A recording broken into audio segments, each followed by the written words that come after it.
പുന്നാരമാരെൻ്റെ കനിവോലും നെഞ്ചിലെ കാണാക്കിനാവിനെ കാത്തിരുന്നു എൻ്റെ മുഞ്ചേറും കൽബിനെ കാത്തിരുന്നു പുന്നാരമാ. നേരെ എത്ര അയക്കണ്? ഇവിടെ ഉണ്ട് രണ്ട് പെണ്ണുങ്ങള്.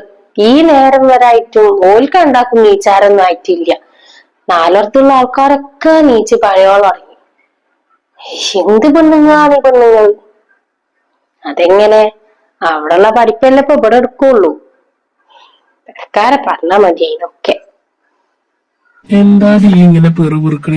ഒന്നുമില്ല, ഇവിടെ ഉണ്ടല്ലോ രണ്ട് പെണ്ണുങ്ങള്. ഓനെ പറ്റി പറഞ്ഞതാണ്. നേരെ എത്ര ആയിട്ടും ഒന്ന് നീച്ച് വരാനായിട്ടില്ല. നാലോടത്തുള്ള ആൾക്കാരൊക്കെ നീച്ചിക്കണം. ഒരാള് നേരം വെളുത്തിട്ട് വന്നിട്ട് കേറി വന്ന ഇവിടെ ആരും നീച്ചിട്ടില്ല കാരണം മോശല്ലേ. ആ കുഞ്ഞോൾക്കൊന്നും ഇങ്ങോട്ട് നീച്ച് വന്നാ മതി. ഓൾക്ക് വന്നുകൊണ്ട് അടുക്കളയിൽ ഒരു പണിയെടുത്താ മതി. ആ സെൽമ എന്റെ മരുവോളൊക്കെ തന്നെയാണ്. ഞാൻ ഓളോട് പറയില്ല, ഓളെ പേടിയാണ്. നിങ്ങൾക്ക് അതൊക്കെ പറയാ. 10-50 പവനും 2 ലക്ഷം ഉറുപ്പ്യോളം ആ പെണ്ണുങ്ങൾ കൊടു നിക്കണ്. പിന്നെ ഇനി ഓളിട്ടിട്ട് ഞാൻ ഇവിടെ എന്തേലും പറഞ്ഞിട്ട് വേണം നിങ്ങളെ മകന്റെ നെഞ്ഞത്തേക്ക് എടുക്കാൻ. പിന്നെ ഓളെ പെരക്കാര് തിരിച്ചു ചോദിച്ചാല് സ്വർണ്ണൊക്കെ അതെന്താ കാട്ടുക? എന്തായാലും ഞാൻ ഓളോടും ഉണ്ടാനൊന്നുമില്ല. കുഞ്ഞോളാവുമ്പോ പിന്നെ ഞാൻ എന്ത് പറഞ്ഞാലും കുഞ്ഞോള് കേൾക്കും. അതുകൊണ്ട് പിന്നെ വലിയ കുഴപ്പമില്ല. ഞാനൊന്നും ഞങ്ങളൊന്നും പറയണ്ട. ചെങ്ങൾക്ക് കുഞ്ഞോളും മാത്രമേ ഉള്ളൂ.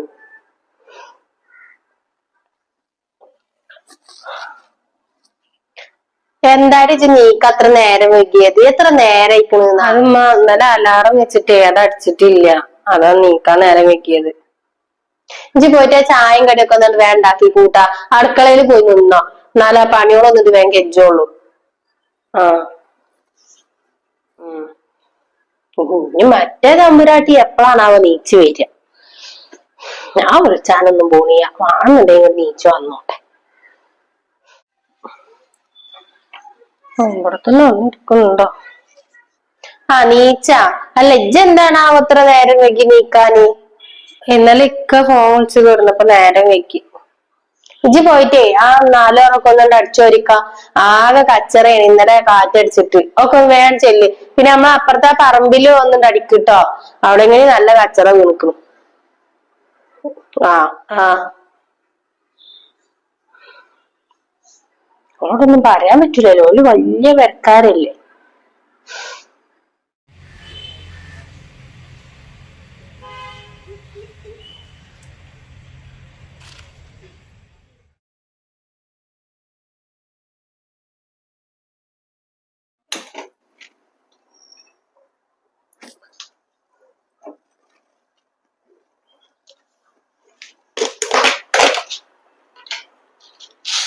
ആ താത്ത നീച്ചിക്കണ? ആടി ഞാനിന്ന് നേരം വെക്കി നിക്കാന്. ഉമ്മ നല്ല ചൂടിലാണല്ലോ അവിടെ. ആ അതിന്റെ സ്വഭാവം ആളെ പറയാതിരിക്കാൻ നല്ലത്. അത് എന്നും അങ്ങനെ തന്നെയാണ്. പിന്നെ ഇനി മകളും കൂടി വന്നിട്ടുണ്ടെങ്കിൽ കൂടുതലുമാണ്. ഇങ്ങളൊരു പാവായിട്ട് അമ്മ നിങ്ങളെ നേരത്തെ ഇങ്ങനെ എടുക്കണ്. ഞാൻ നിക്കണ പോലെ കുറച്ച് സ്ട്രോങ് ആയിട്ടൊക്കെ നിക്കണം.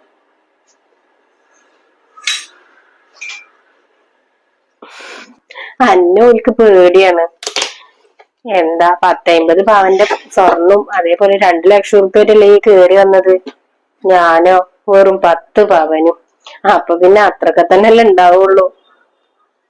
എന്തായാലും 16 കൊല്ലാണെന്നുണ്ടെങ്കിലും 10 പവൻ തന്നിട്ടില്ല നിങ്ങളെ പെരക്കാര്. ഇപ്പൊ അതിനൊക്കെ എന്താ വില? അതൊന്നും പറഞ്ഞിട്ട് ഒരു കാലൂരിയടി. ഉമ്മാക്കൊക്കെ മനസ്സിലാവണ്ട ആദ്യം, എന്നാലല്ലേ ഉള്ളൂ. പിന്നെ മറ്റോടും കൂടി വന്നു കഴിഞ്ഞിട്ടുണ്ടെന്നുണ്ടെങ്കിൽ പിന്നെ പറയും വേണ്ടി വരില്ല മോളെ. എന്റെ കല്യാണം കഴിഞ്ഞിട്ട് ഇപ്പോഴല്ലേ ഉള്ളൂ. ഞാൻ അനുഭവിക്കാൻ തുടങ്ങിട്ടേ 10-16 കൊല്ലായി. ഓളെ കളിയൊന്നും ഇന്റെ അടുത്ത് നടക്കൂല. അതൊക്കെ ഓള് വേറെ എവിടെയെങ്കിലും കൊണ്ടെടുത്തോട്ടെ.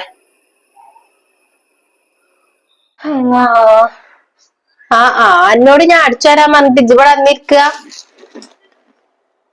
ഞാൻ കുറച്ച് ചാടിക്കാൻ വന്നതാ. എന്നാ കൂടി കഴിഞ്ഞാണ്ട് വേഗം പോയാണ്ട് അടിച്ചോര്. ഇന്ന് എന്താടി കടി? പുട്ടുണ്ടാക്കാനുമ്മ. പിന്നെ ചെറുപയർ കറി. പുട്ട ഉണ്ടാക്കണത് ഇക്ക് പുട്ട് തിന്നു കഴിഞ്ഞാൽ നെഞ്ഞീറുന്ന ആൾക്ക് അറിയണല്ലേ. ഇത് വേറെ എന്തെങ്കിലും കടി ഉണ്ടാക്കിക്കോ, ദോശ ഉണ്ടാക്കിക്കോ. നക്ക് പൊടി കഴിഞ്ഞിക്കണേ. അപ്പൊ പുട്ടുപൊടി ഉണ്ടായിരുന്നു. അപ്പൊ അതേറ്റ് കടി ഉണ്ടാക്കാലോചിച്ചിട്ടേന്ന്. എന്നാ പൊടി ഇല്ലാതെ ആ മൈദ ഉണ്ട്, ആ മൈദ കൊണ്ട് ഒരു അട എന്തെങ്കിലും ഉണ്ടാക്ക്. അത് മതിക്ക്. ഈ പുട്ടൊന്നും തിന്നാ വെച്ച.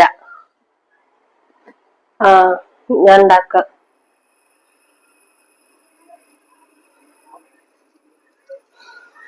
ഇമ്മ ഈ പുട്ടൊന്ന് തിന്നോക്കിയാലല്ലേ അറിയുള്ളൂ നെഞ്ഞീറും ഇല്ല എന്നുള്ളത്.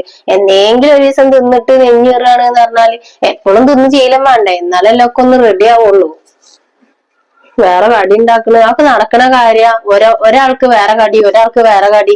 ഇവിടെ എല്ലാവർക്കും ഒരുപോലെ ഉണ്ടാക്കിയാ പോരെ.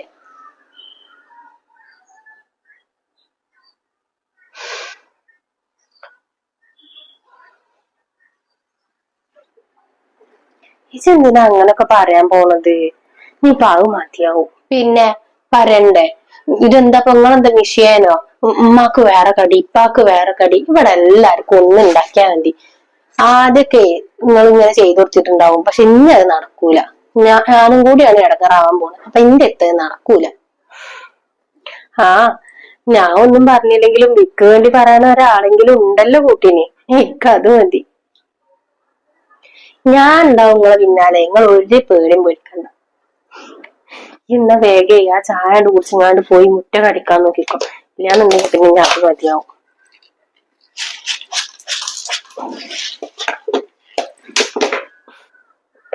ആ നീ പോയി അടിച്ചോട്ടെ. അല്ലെങ്കിൽ പിന്നെ ഞാൻ അതും പേരും പറഞ്ഞിട്ടേ കരഞ്ഞ അടുത്ത പ്രശ്നം.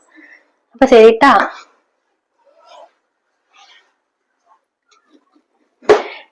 എത്ര വലിയ പെരേന്ന് വന്നാലെന്താ, എത്ര സ്വർണം കൊടുന്നാലെന്താ, ആ പെണ്ണൊരു പാവാണ്. അതും ഇല്ലാന്നുണ്ടെങ്കിലേ ഇനിയിപ്പോ ഇത്രയും സ്വർണ്ണമൊക്കെ കിട്ടിയിട്ടും വേറെ ഏതെങ്കിലും ഒരു പെരത്തിൽ കുട്ടിയാണെന്നുണ്ടെങ്കിൽ എന്റെ കാര്യം അധോഗതി. ഇതൊരു പാവം.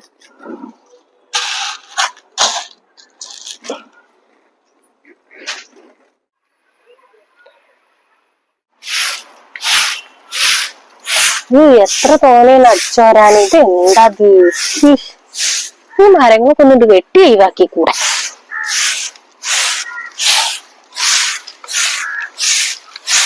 ഇത്രയൊക്കെ മതി ഒന്നും അടിച്ചു വരുന്നല്ല. പൊന്തയും കാടൊക്കെയാണ് അടിച്ചു വരുന്നത്.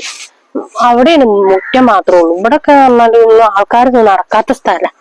ഇവിടെയും കൂടി അടിച്ചു വരുന്നത്. പക്ഷെ കുറുമ്പ് വെച്ചു.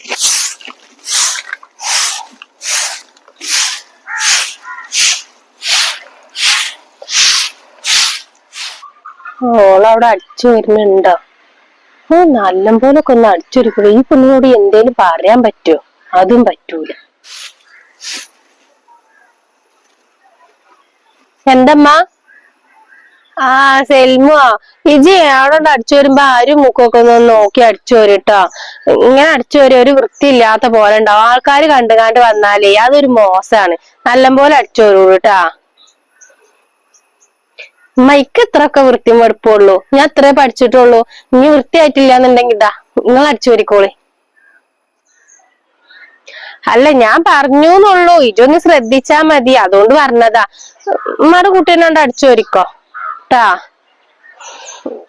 തമ്പുരാട്ടിനോടൊന്നും പറയാൻ പറ്റൂല. എങ്ങനെയാണ് ഇങ്ങനത്തെ ഒന്നും ഇവിടുന്ന് കിട്ടിയത്?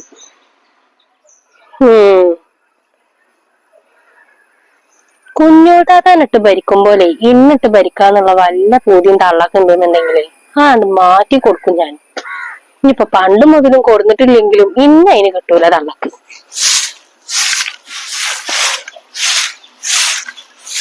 ഉള്ള മൂടും പോയി. നല്ലപോലെ അടിച്ചു വരുന്ന നേരത്തെ തള്ളന്റെ ഒരു വർത്താനം.